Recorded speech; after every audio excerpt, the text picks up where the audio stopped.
الحمد لله نحمده ونستعينه ونستغفره ونؤمن به ونتوكل عليه ونعوذ بالله من شرور أنفسنا ومن سيئات أعمالنا من يهده الله فلا مضل له ومن يضلل فلا هادي له ونشهد أن لا إله إلا الله ونشهد أن سيدنا ومولانا محمدا عبده ورسوله صلى الله تبارك وتعالى عليه وعلى آله وأصحابه وأزواجه وذرياته وسلم تسليما كثيرا كثيرا أما بعد أعوذ بالله من الشيطان الرجيم بسم الله الرحمن الرحيم قل اللهم مالك الملك تؤتي الملك من تشاء وتعز من تشاء وتذل من تشاء بيدك الخير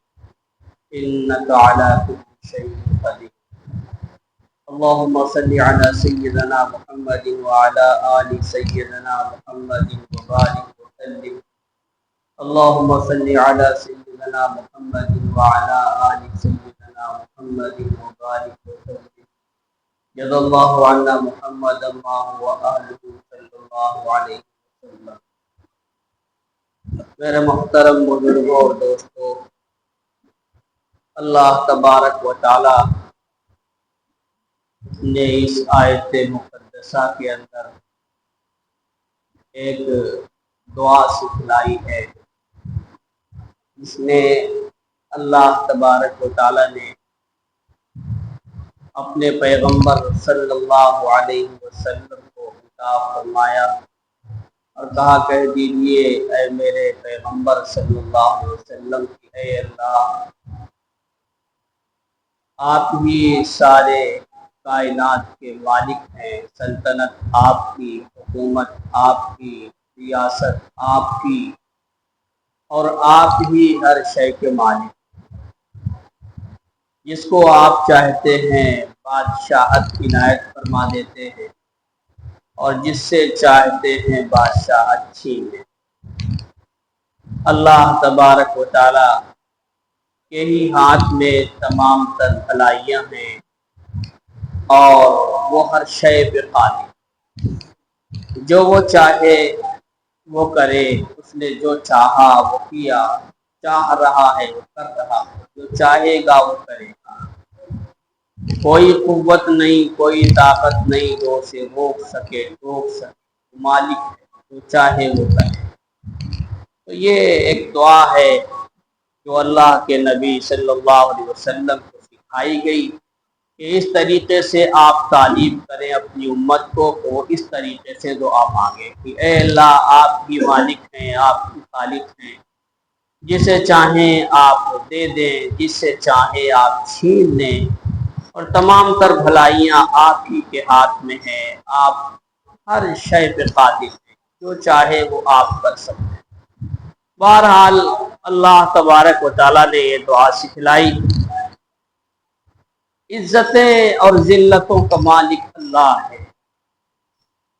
ہم اور آپ یہ سوچتے ہیں اور ہر شخص کی یہ کوشش ہے کہ وہ دنیا میں عزت سے رہے، مال دولت فراوانی ہر قسم کی چیزیں اس کے پاس رہیں اور کبھی بھی اس کو ذلت کا سامنا نہ کرنا پڑے۔ لیکن یہ بھی عجیب بات ہے کہ ہم اس راستے کو چھوڑ کر کے عزت کے خواستگار ہیں جو راستہ اللہ تبارک و تعالیٰ نے بتلایا ہے۔ عزت اور ذلت کا مالک اللہ ہے اور ہم عزت کو تراشتے ہیں اللہ کو چھوڑ کر۔ یہ بڑا عجیب بات ہے۔ جس جگہ سے عزت ملتی ہے ذلت دور ہوتی ہے، اسے ہم چھوڑیں اور پھر یہ خیال کرتے ہیں کہ ہم دنیا میں عزت کے ساتھ رہیں۔ یہ خام و خیالی ہے۔ جس طریقے سے آپ یہ سمجھ لیجئے کہ ہر شخص یہ چاہتا ہے کہ ہمارے حالات اچھے، ہم چین سے رہیں، سکون سے رہیں. اور اگر اس سے یہ کہا جائے کہ بھائی آؤ نماز کی طرف، روزے کی طرف، صدقہ کی طرف، خیرات کی طرف، نیک امور نیک کاموں کی طرف، تو کہتا ذرا ٹھہر جاؤ، حالات اچھے نہیں ہیں، حالات ٹھیک ہو جائیں پھر اس کے بعد میں آئیں گے. حالانکہ اللہ کہتا ہے پہلے اپنے اعمال صحیح کر لو، حالات خود بخود ٹھیک ہو جائیں گے. اعمال صحیح کر لو، حالات خود ٹھیک ہو جائیں گے. اور ہم کرتے ہیں اس کے الٹا، کہتے ہیں ابھی حالات ٹھیک نہیں ہے، حالات ٹھیک ہو جائیں پھر اعمال صحیح کر لیں گے. یہ بڑا عجیب بات ہے کہ لوگوں کے، مسلمانوں کے کردار کو دیکھ کر کے، ان کے چال و چلن کو دیکھ کر کے، ان کے اخلاق کو دیکھ کر کے لوگ کلمہ پڑھ لیتے تھے اور کہتے تھے کہ جب یہ لوگ اتنے اچھے ہیں تو جو ان کا مذہب ہے وہ کتنا اچھا ہوگا. مگر افسوس ہے کہ آج کیا کہا جائے، 5 وقت کا نمازی بھی ہے اور جھوٹ بھی دھڑلے سے بولتا ہے. مسلمان مگر جھوٹ سے کوئی پرہیز نہیں ہے. مسلمان مگر دھوکہ دھڑی سے بھی کوئی پرہیز نہیں. یہ مسلمانوں کے کام، جھوٹ بولنا، دروغ گوئی سے کام لینا، دھوکہ دینا، ہر وقت نیچا دکھانے کے فکر میں رہنا، یہ کیا ہے؟ دل کے اندر ہم نے اپنے اتنی گندگیاں پال رکھی ہیں، اللہ کی قسم کہ کیا کہا جائے. بڑا دیکھ کر کے عجیب سا لگتا ہے کہ یار یہ مسلمان آخر کیا وجہ ہے کہ غیر اقوام ہم سے نفرت کرنے لگی؟ ہم نے اپنی وجہ سے اسلام کو بدنام کر کے رکھ دیا. اللہ کے نبی صلی اللہ علیہ وسلم فرماتے ہیں ای الاسلام افضل، پوچھا گیا کہ کون سا اسلام بہتر ہے؟ فرمایا من سلم المسلمون من لسانہ و یدہ. سب سے بہتر مسلمان، سب سے اچھا اسلام اس کا ہے کہ جس کے ہاتھ سے، جس کی زبان سے دوسرے مسلمان محفوظ رہیں، جو خود بھی چین و سکون کے ساتھ رہے، اوروں کو بھی چین سکون کے ساتھ رہنے دے. اور عموماً آدمی ان دونوں کے ذریعے سے ہی ایک دوسرے پر جو ہے تانا کشی کرتا، کبھی ہاتھ کے ذریعے سے تکلیف دیتا ہے، کبھی زبان کے ذریعے سے تکلیف دیتا ہے. تو مسلمانوں نے اپنی جو تہذیب ہے، اپنی جو ثقافت ہے، اور اپنا جو زندگی گزارنے کا ایک طریقہ کار ہے، اسے بالکل چھوڑ دیا ہے. اور یہ ہم سمجھ رہے ہیں کہ ہم تو آزاد ہیں، کوئی باز پرس نہیں ہونے والی، نہ کوئی ہم سے حساب ہوگا نہ کتاب ہوگا. ایک آزادانہ زندگی گزار رہے ہیں، جو سمجھ میں آ رہا وہ کر رہے.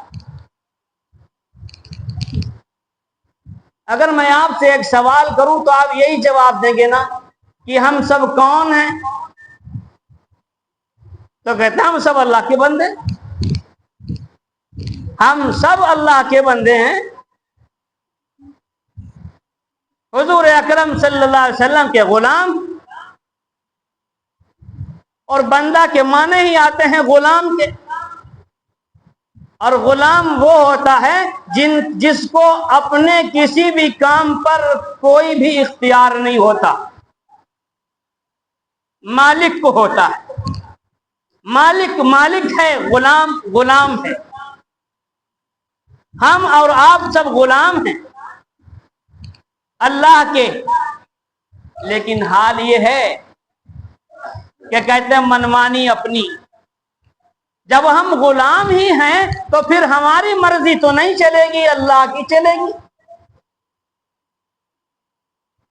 اللہ نے جس طریقے سے ہم کو کہا ہے چلنے کو، اس کے مطابق ہم چلیں گے تو جبھی تو غلامی کا حق ادا کریں گے. اور کوئی غلام اپنے آقا سے یہ کہنے لگے میں تو تمہاری نہیں مانتا،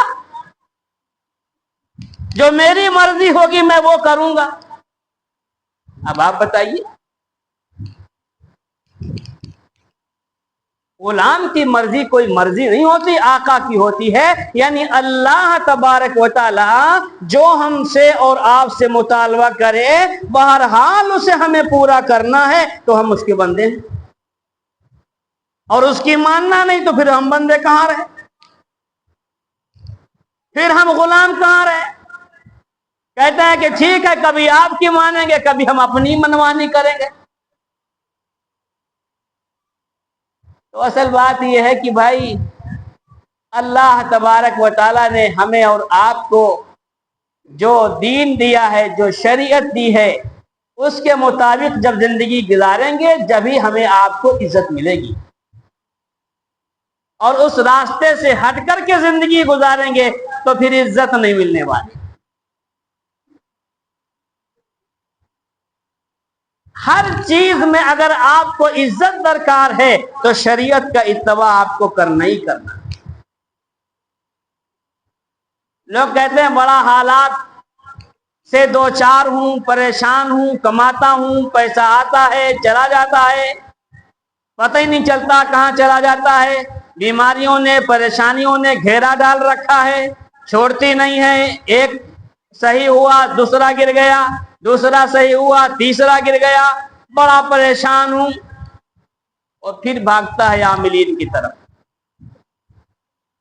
اور پھر وہاں جا کر کے کہتا ہے، رونا روتا ہے کہ مولوی صاحب یا پیر صاحب کوئی ایسا کرو، تعویذ دے دو حالات بدل جائے۔ یہ عجیب بات ہے، حالات جہاں سے بدلتے ہیں اسے نہیں پکارتا، حالات جہاں سے بنتے اور بگڑتے ہیں اس کی یاد نہیں آتی، دنیا کے دروں پہ چکر کاٹے گھوم رہا ہے، اور اللہ کہتا میرے بندے آ میری طرف آ، میں تیرے حالات بدل دوں۔ اس سے نہیں لینا، اس سے لو نہیں لگاتے۔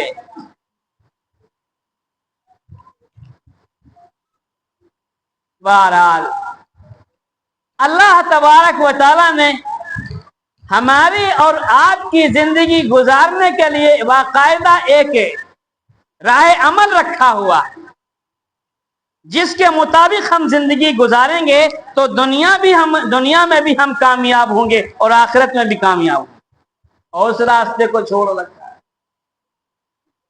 اور پھر ہم یہ سمجھتے ہیں تو بہرحال کہ ہمیں کامیابی مل جائے، نہیں، کامیابی نہیں ملے گی۔ کامیابی کا راستہ ادھر نہیں جدھر آپ جا رہے ہیں، کامیابی کا راستہ ادھر ہے، اللہ کے بتائے ہوئے اصولوں کے مطابق زندگی گزارو۔ دیکھو نا کیسے کامیاب ہوئے صحابہ کرام، ہر محاذ پر، ہر مرحلے میں، ہر جگہ جہاں ہاتھ ڈالتے تھے کامیابی کامیابی، جدھر کو چلتے تھے کامیابی کامیابی۔ اور اس راستے پر چلنے والے آج بھی دیکھو کیسے چمک رہے ہیں، دمک رہے ہیں۔ خواجہ معین الدین چشتی اجمیری رحمت اللہ علیہ کو دیکھ لیجئے، جنہوں نے ساری زندگی اپنی فنا کر دی اسی دین پر، ساری زندگی لگے رہے، اللہ پاک نے ان کی زندگی میں بھی عزت انہیں دی تھی، اور آج بھی ہے اور قیامت تک انشاءاللہ رہے گی۔ یا دیگر جو اولیاء اللہ گزرے ہیں ان کی زندگیاں دیکھیں، اب لوگوں نے بجائے اس کے کہ یہ کہتے کہ ان حضرات کی زندگی کو اپنا راہ عمل بناتے اور انہی سے جا کے جڑ گئے، اللہ کو بھول گئے، جو راہ وہ چل کے گئے اس راہ کو اپنانا نہیں بلکہ ان کو ہی اپنا رب بنا بیٹھے۔